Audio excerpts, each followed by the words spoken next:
GWATA TV gives you a first look at North Central Washington's business news. You'll hear from our local business, tech, and education companies as Jenny discusses hot topics and current events with some of the best innovators and pioneers in North Central Washington. Hello, North Central Washington. I'm Jenny Rojanasatian, your host for GWATA TV.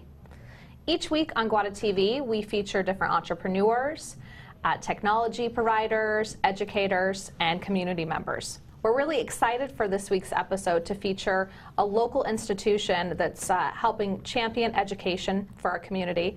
We're on air with Wenatchee Valley College, and I want to introduce our first guest, Joey Walter, Dean of Workforce Education at Wenatchee Valley College. Welcome to GWATA TV. Thanks, Jenny. I appreciate it. Yeah. Thanks for having us. We're excited to talk about Wenatchee Valley College, and we're going to dive into some particular programs. But to start, why don't you give the audience just a kind of overview about yourself and Wenatchee Valley College? What do you do for the university or for the college, and what are you passionate about there? Sure. I'm really passionate just in general of helping students. We serve a large area. We have 10,000 square miles, which is roughly the size of Massachusetts in our service area. So we have a variety of programs that we're very, very passionate about. We have some new programs that we're also very excited about that we'll talk about today. And as my role, I'm Workforce Dean, and so I oversee most of the programs that aren't transfer. So a lot of the two-year programs, a lot of certificates, and then also some BAS programs that we can discuss as well. So some programs that are turning out workforce for our local employers, helping really sustain and grow our community. An important topic and an important one to educate the community on in terms of if they're looking for career change or for training and skills. Yes, ma'am. So thanks for being on air. We're going to take a quick commercial break, and then when we get back, we're going to dive into Wenatchee Valley College and some of their specific programs, so stay tuned. Welcome back to GWATA TV. I'm Jenny Rojanasatian, and I'm joined today with Joey Walter from Wenatchee Valley College. He's the Dean of Workforce Education. Welcome back. Thank you very much. We wanted to dive into some specific programs at Wenatchee Valley College because, as you mentioned, you serve a large base. We could probably spend 6 episodes on the various programs. So let's focus today on, to start, the new engineering technology program. So tell me a little bit about that. Okay, great, thank you. We started that program last fall, and we started with about 8 students. And since then, we've really tried to market the program. We've worked closely with local industry and to see the future of the program, and that's how the program began, is seeing the need that they have in the local area. So we started with 8 students last fall. Dr. Sai Ramaswamy is our faculty lead there. He's great. He's done a really good job about getting out into the community and educating everyone about the program and the opportunities. And so starting this fall, we think we'll have between 16, maybe 17 students starting this fall. So we're very excited. So based on needs assessment of the workforce and what industry was looking for, let's talk a little bit about the differences between an engineering program and engineering technology. So what is happening in your program that makes it different? The main thing with the engineering technology, it's more hands-on. Where engineers typically do more of the planning. A lot of the engineering technologists do more with the hands-on and implementation of what the engineers have come up with. And I believe we've got some slides on screen here for our audience. So as you mentioned, right, this is implementing of existing technology, a very hands-on program, right? This is not a theory-based program. No, it's more hands-on. Right. Okay. And what are some of the focuses in the engineering? Science and math is a big focus, and then also we get into, we can talk a little bit about mechatronics. We're actually in a consortium with the mechatronics group that we're hoping to expand even the engineering technology a little bit greater. But it's design and manufacture of products. That's more on the engineering side, and then also, like I said, more focused on theory. And so here's a good graph showing the difference between engineers and engineering technology. Engineering is more on the left-hand side, where you see research and complex design and analysis and development, where there's a little bit of crossover between test and evaluation. But the engineering technology on the right-hand side there, you can see, It's more focused on manufacturing and construction as opposed to formal engineering. And then there's also the productions, which we think with the local groups, especially the PUDs, and then also the fruit production, we think would be excellent for this career, actually. Like you said, you're really taking these applications that are going to teach students the skills so that they're employable coming out of the gates. Yes, ma'am. And so what does that look like in terms of local jobs for who's going to be coming out of the engineering technology program? What employers are they going to be working with? We think primarily the PUDs and then also the fruit industry. We think having that hands-on experience, we think will really be beneficial for employees. And I know that this outreach that you've done in terms of engineering technology is not unique to just the engineering technology program. Right. As the dean, let's talk a little bit about how you work with industry in our community and how that drives programming. Sure, great, thank you. We're very reliant on advisory committees, and so for business and industry locally, we really want to make sure that they're involved, that their voices are heard. They're the experts, and so they know trends in terms of different industry, so they can impact the programs that way. So they're able to tell us, through the advisory committees, they're able to tell us trends, things that we may need to change in terms of education, so we can plan throughout that. We're very reliant on them, very, very thankful for them. And these industry partners and advisory committees, each program has one, or is it each faculty? How does that advisory structure work? Each professional technical program has an advisory committee on campus. Even Allied Health has theirs, and then on the workforce side we have ours as well. Is there an ongoing need for the business community to get involved as an advisor? Absolutely. Okay. Absolutely. If they can contact me or anyone at the college, and I'd be glad to set them up with an appropriate committee. Okay. And what does that look like as far as if I was, I'm in industry and I have some expertise, whether that's in healthcare or agriculture, what does it mean to be an advisor? What's that time commitment, or how do you work with them? We require, through our grant funding, about two meetings a year. And so generally it's not a large time commitment, but we really want to get their expertise. We respect their time, and so we want to make sure that, again, their voices are heard, and so that anything that they can help impact student outcomes, it can also benefit the employers, is what we're really looking for.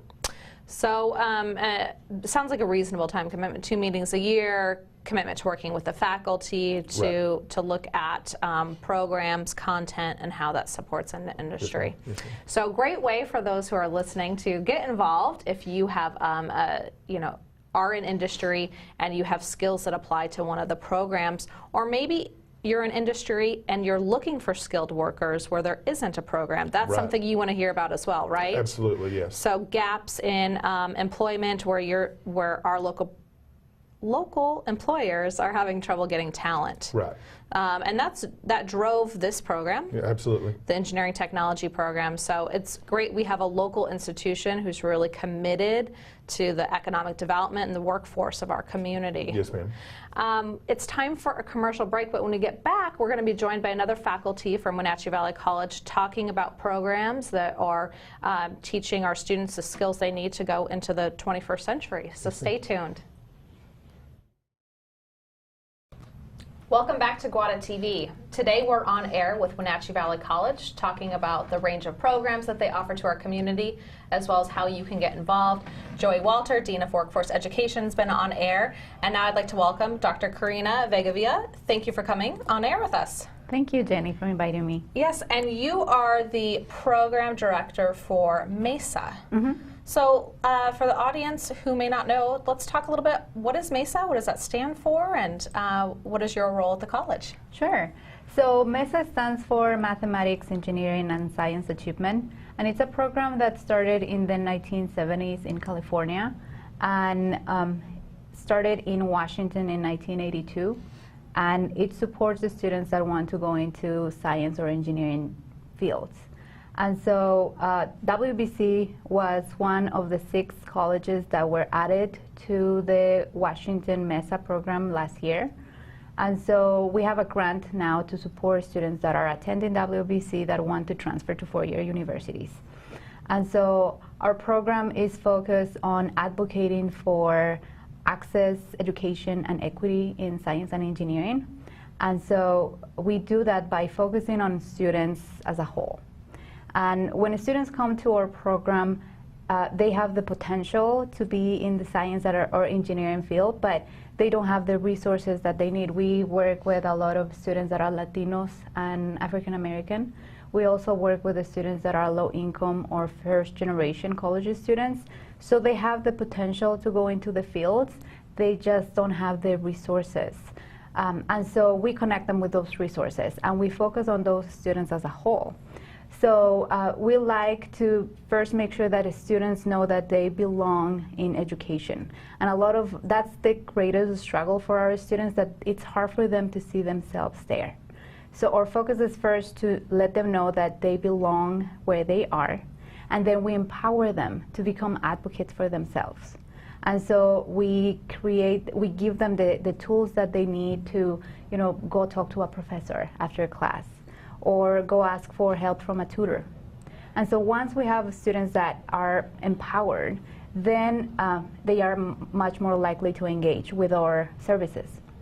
So we have a MESA center that is dedicated for our students, where they can come together and work as groups, and they can work on their homework, they can meet with tutors, they can meet with faculty. And so they start to see themselves as scientists and engineers. And so that's what's really neat about this program, is that it empowers the students to own their own education and then move forward beyond college, because they know who they are as scientists and engineers.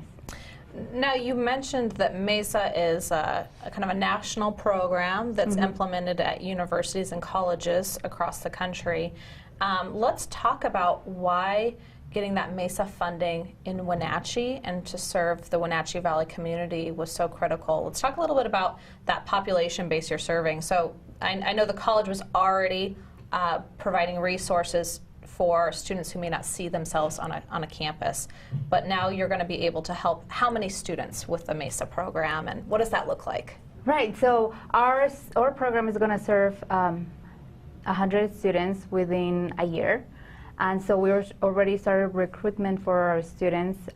We have students that are taking summer classes, and that's really exciting.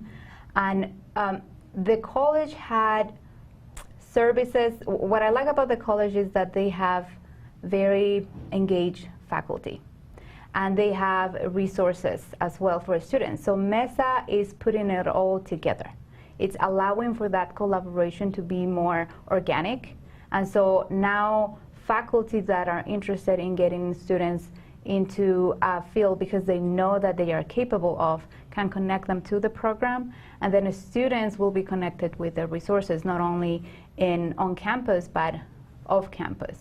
So we are building partnerships with industry in the region, not only in Wenatchee but in Washington as well, for students to have that experience of what it is like to be a scientist or an engineer.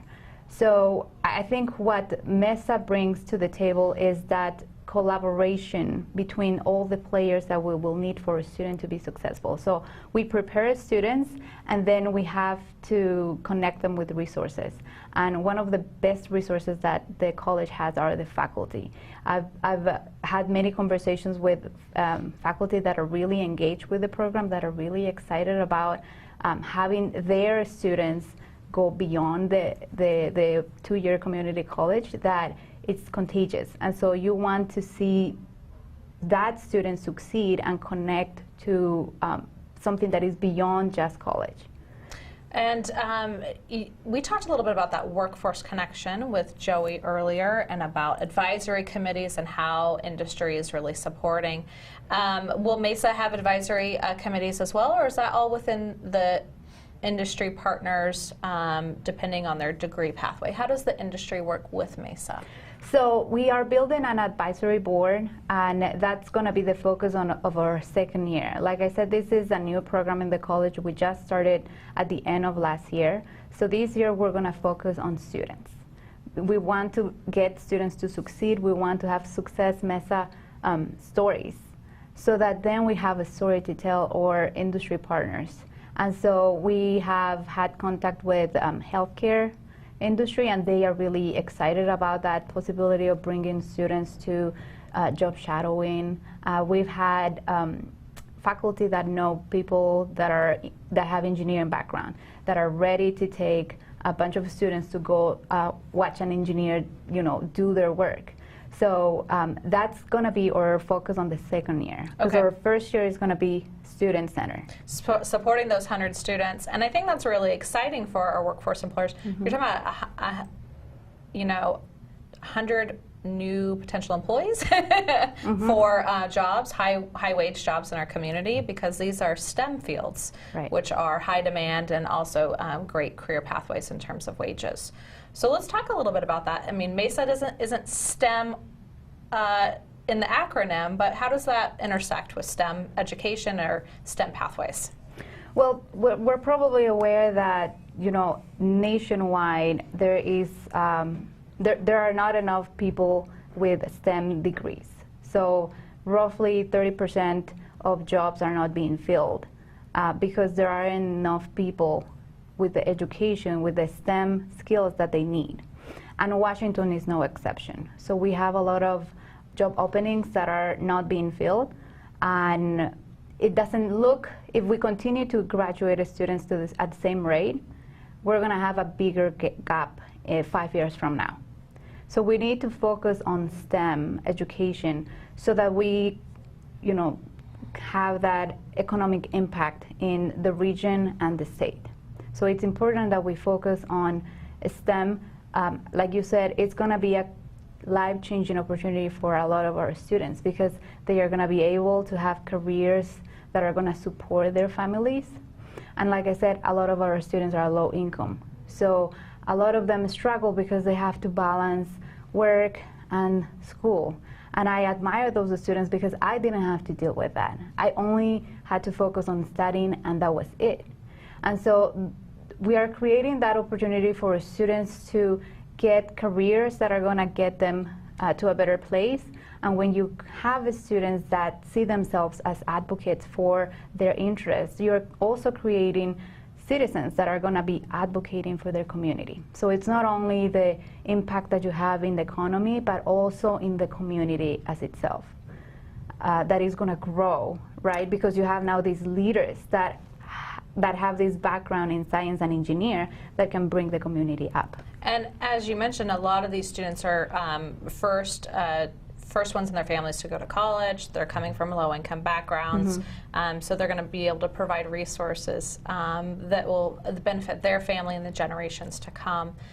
Now, the MESA program is helping support students who are on a 4-year pathway, correct? So they're going to transition into a bachelor's program. We were talking during the commercial break about kind of the future, so how these students transition.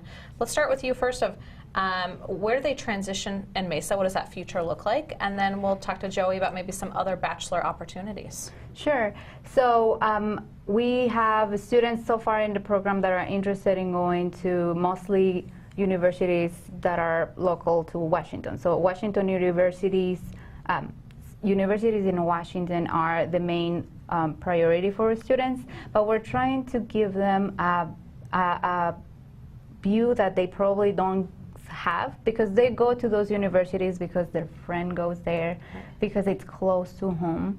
And so we, like I said, we're trying to empower them to be able to see themselves where they need to be.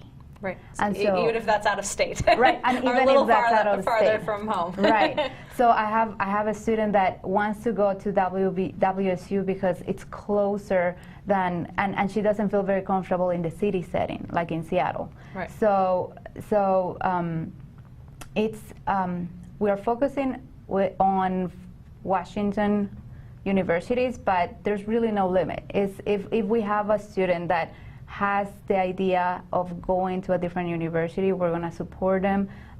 So far we have collaborations mostly with public universities, but if a student finds a program that he's interested in that is in a private university, we're going to create those connections. And what I like about MESA is that after the student transfer to a 4-year university, that student is still going to receive support services. Okay, so it doesn't end when they leave Wenatchee Valley College. Exactly. So they are empowered and they can be advocates for themselves, but they are also able to connect to programs that are in four-year universities.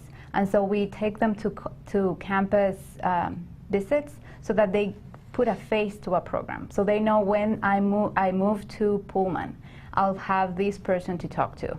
And I'll have a mentor that has already gone through that transfer process and can help me out. So it's really making sure that they build relationships, because relationships are what are going to help them succeed. Right. It's not only the academics. A lot of our students are very good in their classes, but don't have the skills that they need to navigate the educational system, because it's the first time that somebody in their family is going to college. So it's connecting them and building relationships and networking, helping them to network, and they get connected with somebody else that will still help them through the loops, because four-year universities have their own, challenges. Right. So they'll have somebody to guide them. And you want to get them through that completion. So that's the goal right behind the MESA. Get them through that completion so that they complete their education pathway and can transition into the workforce. And as you said, kind of that well-rounded approach to education. So really cool. Thank you for talking about MESA. I'm excited to see what will happen at WVC and for those students. And Joey, as we conclude here, MESA is not the only program. The engineering technology is not the only program. You also have some really big changes with your bachelor structure. So if you might want to share a little bit about that before we have to head out. Absolutely. Last fall, we started the engineering technology program that we discussed earlier, and then we also started a Bachelor of Applied Science in Nursing. And so going forward in the future, we're hoping to expand those programs. Currently in the works, we have a Bachelor's of Applied Science in Teaching, which will be based in our OMAC campus, but it'll serve Wenatchee as well. And then another program that we're hoping to implement is data analytics. And so moving forward, we're hoping to add several more BAS programs in the future to just serve the community. And that also helps with that completion, right? Because if they can't leave the Wenatchee Valley because of jobs or family, they can get a bachelor's degree right here at home and pursue a higher degree. Yes, ma'am, absolutely. Exciting news out of Wenatchee Valley College. Thank you both for joining me and being on today's episode of GWATA TV. It's time for us to wrap up, but I want to encourage you to connect with Wenatchee Valley College. They've got incredible programs that not only serving students in our region, but as well as continuing education, support for industry. So reach out to both of these two on campus, and we'll see you next week. Since 1999, GWATA has served as North Central Washington's Tech Alliance. As a 501c3, our mission is to bring people and technology resources together to create a thriving community. Through our work, we aim to inspire, engage, and connect.